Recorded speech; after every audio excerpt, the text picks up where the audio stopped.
तो वहीं multiple plot आवंटन मामले में फायदा उठाने वालों की फहरिस्त बढ़ती जा रही है और कई चौंकाने वाले नाम सामने आए। इसका खुलासा पंजाब एवं हरियाणा हाईकोर्ट के वकील हरमनजीत सिंह सेठी ने अदालत में किया। सुनवाई के दौरान आज इस मामले में क्या कुछ कार्रवाई हुई और पंजाब एवं हरियाणा हाईकोर्ट के वकील हरमनजीत सिंह सेठी ने अदालत में किन नामों का खुलासा किया, इस बारे में बातचीत के हमारे संवाददाता अनिल कुमार ने याचिकाकर्ता के वकील हरमनजीत सिंह सेठी से।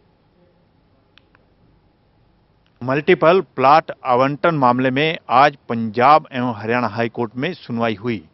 सुनवाई के दौरान क्या हुआ, इस समय मेरे साथ हैं पंजाब एवं हरियाणा हाईकोर्ट के एडवोकेट हरमनजीत सिंह सेठी। इनसे जानते हैं। जी सेठी जी, आज हुड्डा ने कोर्ट को ये कहने की कोशिश की कि मैंने जो उनसे फाइलें देखी थी उसकी रिपोर्ट मैंने उनको मंगलवार को दी।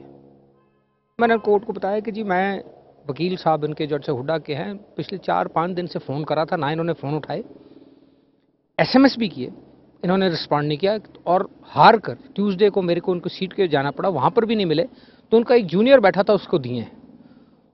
तो कोर्ट ने उनसे पूछा कि आप क्या चाहते हो, तो उन्होंने कहा जी जो कोर्ट डायरेक्ट करेगा। तो कोर्ट ने कहा ऑलराइट, मैं इसको रिजर्व कर लेती हूँ अगर आप कुछ नहीं कहना चाहते हैं, और जजमेंट रिजर्व कर लेती हूँ।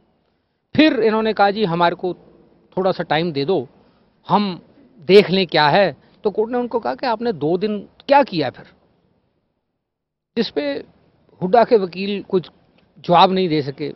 पर फिर कोर्ट ने उनको कहा ऑलराइट, आपको मैं 3 दिन दे रही हूँ, मंडे को मैं इस केस को दोबारा टेकअप करूंगी और उस टाइम कोई एडजर्नमेंट नहीं होगी, कुछ नहीं होगा।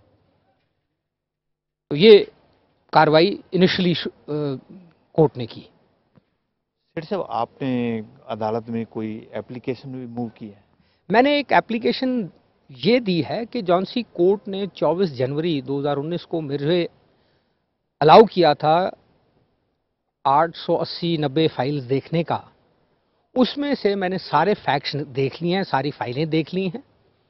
और फाइल्स देखने के बाद मेरे को ये पता लगा है, जो मैंने पहले भी अपनी एप्लीकेशन में कहा था, कि इन्होंने पर्पसली जितने हाई और माइटी हैं, वीआईपीज हैं, जजेस हैं, आईएएस आईपीएस ऑफिसर्स हैं, मिनिस्टर्स हैं, उन सबको प्रोटेक्शन दे रहे हैं और इनकी पर्पसली कैटेगरीज चेंज करके रिजर्व से जनरल शो कर दी ताकि इनके पास इनकी डिटेक्ट ना हो सके कि डबल अलॉटमेंट्स हैं, मल्टीपल अलॉटमेंट्स हैं कि नहीं है।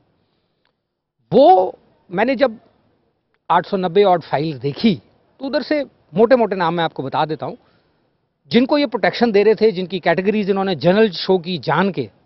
वो हैं धर्मपाल सिंह मलिक, एक्स एमपी हरियाणा के, और उसके बाद एसजी सुंदरम है आईएएस ऑफिसर, उनके 2 प्लॉट हैं और उनको जनरल में एक शो करके ताकि डिटेक्शन ना हो, उनके अगेंस्ट एफआईआर ना हो, इन्होंने पर्पसली किया। तीसरा, टेकराम एक एक्सएमएलए हैं, केपीएस गिल हैं जो उनसे डीजीपी पंजाब होते थे, उसके अलावा जस्टिस अजय लांबा हैं, मोहम्मद यूसुफ एक्स एमएलए हैं, वो है, सुभाष कटियाल हैं, एक्स मिनिस्टर होते थे, एक मिस्टर कंबोज हैं, मिनिस्टर होते थे। तो ऐसे बहुत सारे नाम हैं जो ये सारे दबा गए, जनरल कैटेगरीज में शो कर दिया ताकि उनकी डिटेक्शन ना हो सके। फिर मैंने कोर्ट को ये भी बताया है कि किसी भी फाइल में आउट ऑफ 890 में कोई स्क्रूटनी कमेटी जो ये कहते हैं हमने सारे प्लॉट स्क्रूटनाइज किए हैं और उसके बाद कोर्ट को सबमिट की है कोई स्क्रूटनी कमेटी रिपोर्ट, कोई भी स्क्रूटनी कमेटी रिपोर्ट नहीं है एक्सेप्ट फॉर अबाउट 20 फाइलों में, जिसका मतलब इन्होंने scrutiny all over Haryana properly की ही नहीं है, और या की है तो बड़ी हैपहैजर्ड मैनर में की है। उसके बाद जौन से 20 और 30 फाइलें जो मेरे को दिखी जिसमें एलिजिडली स्क्रूटनी कमेटी ने कुछ काम किया था जो ये कहते हैं, तो वहां पर जौन सा पीपीएम डेटा का हेड है विनीत गुड़गांव का, गुड़गांव 1 का, वो सारा कुछ मैच करके उसके बाद लिखता है प्लीज चेक। तो चेक अगर उसने लिख दिया है, इसका मतलब देयर इज डाउटफुल कि बाकी अर्बन स्टेट्स में किसी के पास प्लॉट हैं, फ्लैट हैं कि नहीं, तो वो हुड्डा ने करना था, वो कहीं भी नहीं किया गया। और अगर पीपीएम डेटा वाला मैच नहीं कराएगा तो कौन करेगा, चाहे एडमिनिस्ट्रेटर करे या चीफ एडमिनिस्ट्रेटर, किसी ने तो करना था, वो किया नहीं है। फिर इवन स्क्रूटनी कमेटी ने भी जो किया मेरे को कहते हैं जी मैंने बुलाया विनीत, तो मैंने पूछा आपने पूरी स्क्रूटनी क्यों नहीं की, तो उसने कहा कि जी हमारे को तो हेड ऑफिस से जो लिख के भेजते थे या वर्बल करते थे हम उसी की स्क्रूटनी करते थे, तो ऐसा आप मेरे को बताइए। तो उन्होंने एक आधी दो चिट्ठी मेरे को दिखाई जो मेरे पास हैं।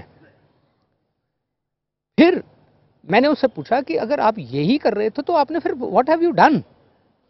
फिर उसने सोचा कि मैं फंस जाऊंगा, तो उसने स्टेटमेंट दिया जी कि जहां पर भी ट्रांसफर की रिक्वेस्ट आती थी हम उस पर स्क्रूटनी करते थे। तो मैंने कोर्ट को यह बताया कि मेजॉरिटी ऑफ द केसेस में सेल रीसेल काफी बारी हो चुका है, अबाउट 90 to 95% प्लॉट्स में बिक चुके हैं। फिर मैंने उनको बताया कि अगर ये इनका मानना है तो तब भी स्क्रूटनी हुई, अगर 90% ऑफ द फाइल्स में ट्रांसफर है तो आपने स्क्रूटनी फिर क्या किया, इसका मतलब आप सबको प्रोटेक्शन दे रहे हो, कॉमन मैन के अगेंस्ट आप एफआईआर लॉन्च कर रहे हो। एक प्राइम एग्जांपल है स्क्रूटनी कमेटी क्या करती है। एक विंग कमांडर एचएस सोडी है, सन ऑफ बीएस सोडी, उसको वो एक पीए थे central minister for chemical and fertilisers के। उसका जब केस स्क्रूटनाइज करते हैं, उसका नाम है हरजीत सिंह सोडी। स्क्रूटनी कमेटी जब स्क्रूटनाइज करती है तो हरभजन सिंह सन ऑफ भजन सिंह को करती है। फिर कहती है इसकी डबल अलॉटमेंट नहीं है। नीचे एक नोट दिया जाता है कि wing commander HS Sodhi son of BS Sodhi के 2 प्लॉट हैं। आप स्क्रूटनी कर रहे हो विंग कमांडर एचएस सोडी के फाइल की, क्लीन चिट उसको दे रहे हो कि हरभजन सिंह की क्लीन चिट है, तो ये कौन सी स्क्रूटनी कर रहे हो। और मैंने सारे पेज नंबर दिए हैं। उसके अलावा आरएस दून एक आईएएस ऑफिसर है। मैंने काफी बारी एप्लीकेशन में लिखा कि एक प्लॉट गुड़गांव में आरएस दून के नाम पे है, रणबीर सिंह दून के। हुड्डा का स्टैंड आज तक ये रहा था कि no it is in the name of his wife. ये 1987 में इनको प्लॉट अलॉट हुआ था, अलॉट भी उनकी वाइफ के नाम पे एचयूएफ पे हुआ था। एचयूएफ का कर्ता मेल होता है, फीमेल नहीं होता, which means RS Doon was the कर्ता। चलो वो भी छोड़ दीजिए। अनिल सब्रवाल की जब जजमेंट आई तो सारी अलॉटमेंट्स डिस्क्रिशनरी कोटे की क्वॉश हो गई, जिसमें ये प्लॉट भी हुआ। फिर हर्ष ढींगरा का मैटर आया तो इनको रीअलॉट हुआ रणबीर सिंह दून के नाम पे। रणबीर सिंह दून ने एक एफिडेविट दिया, मोइनी दून ने भी एक एफिडेविट दिया, और convenance deed ultimately Ranbir Singh Doon IAS के नाम पे उस प्लॉट की हुई। और फिर रणबीर सिंह दून ने वो ट्रांसफर अपने लड़के के नाम पे कर दिया। तो हुड्डा का ये कहना कि उसकी वाइफ को अलॉटमेंट है, सारा झूठ है। Not only that, Johnson Ranbir Singh Doon के एफिडेविट पे और उसकी वाइफ के एफिडेविट पे दोनों की फोटोग्राफ्स लिखी थी, वो फाड़ी हुई हैं। वो मैंने नेक्स्चर बना के कोर्ट को सामने रख दिया, जिसपे एचयूएफ लिखा है, ट्रांसफर कैसे हुई है, कन्वेंस डीड हुई है, और उसके लड़के को वो सारा कुछ मैंने अटैच करके दे दिया। मैंने जैसे आपको पहले कहा कि विनीत लिखता था प्लीज चेक, एक एनेक्चर उसका भी रख दिया है। और जितनी भी डिस्क्रिपेंसीज मैंने अपनी पिटीशन में शो की हैं, उनके सबके रिकॉर्ड फोटोकॉपीज मेरे पास पड़े हुए हैं। मैंने पेज नंबर तक कर दिया है। तो ये आज एप्लीकेशन मैंने कोर्ट को बताई, तो इस पे ये कहते हैं जी हमारे को थोड़ा सा टाइम दे दिए, जबकि उनको 24 जनवरी को कोर्ट ने 3 हफ्तों का टाइम दिया था, तब भी इन्होंने कुछ नहीं किया। सर, इसमें जो आपने आज कोर्ट के आगे खुलासा किया है, इसमें कोई पूर्व गवर्नर भी है क्या? जी, इसमें लेफ्टिनेंट गवर्नर दिल्ली के नजीब जंग उनका भी एक प्लॉट है, और उनका प्लॉट ये बताते नहीं है, उसको अगेन जनरल कैटेगरी में शो कर जाते हैं, तो वो भी मैंने उनका बताया है। ये थे मेरे साथ पंजाब एवं हरियाणा हाई कोर्ट के एडवोकेट हरमनजीत सिंह सेठी। इन्होंने कहा है कि आज मल्टीपल प्लॉट आवंटन मामले में हाई कोर्ट में सुनवाई हुई। सुनवाई के दौरान हाई कोर्ट ने हरियाणा शहरी विकास प्रबंधन को 3 दिन का नोटिस दिया है कि वो अपना जवाब दे। इसके साथ साथ इन्होंने आरोप लगाया है कि हरियाणा शहरी विकास प्राधिकरण बड़े लोगों को बचाने का प्रयास कर रहा है। कैमरामैन संजय के साथ अनिल कुमार, टोटल न्यूज़, चंडीगढ़।